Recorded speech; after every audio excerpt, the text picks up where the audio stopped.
මුහුද මැද තියෙන මේ යෝධ ඇස වගේ පේන දර්ශනය දිහා බලන්න. මේක තමයි බෙලි ස්වේරලට ඔබ්බෙන් තියෙන ලෝක ප්‍රසිද්ධ ග්‍රේට් බ්ලූ හෝල් කියන්නේ.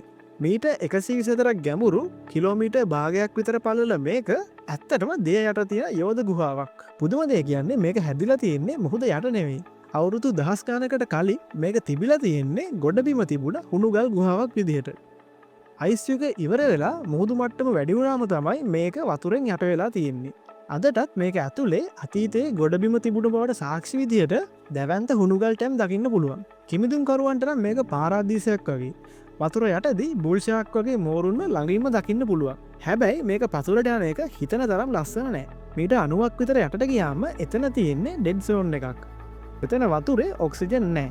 තියෙන්නේ හයිඩ්‍රජන් සල්ෆයිඩ් කියන විෂ වායුව විතරයි. වැරදිලා හරි එතනට යන කෙනෙක්ට හුස්ම හිර වෙලා මැරෙන්න සිද්ධ වෙනවා. 2018 දී රිචඩ් බ්‍රැන්සන් කියන පුද්ගලයා සබ්මරීනයකින් මේක පතුලටම ගියා. එතකොට එයාලට හම්බුනේ මොනවද දන්නවද? මැරුණු සත්තුන්ගේ සිරුරු.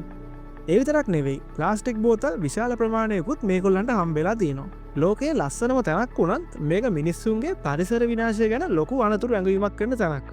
ඉතින් මේ වීඩියෝ හොඳයි නම් වීඩියෝ එකට ලයික් එකකුත් දාගෙන යන්න අමතක කරන්න එපා.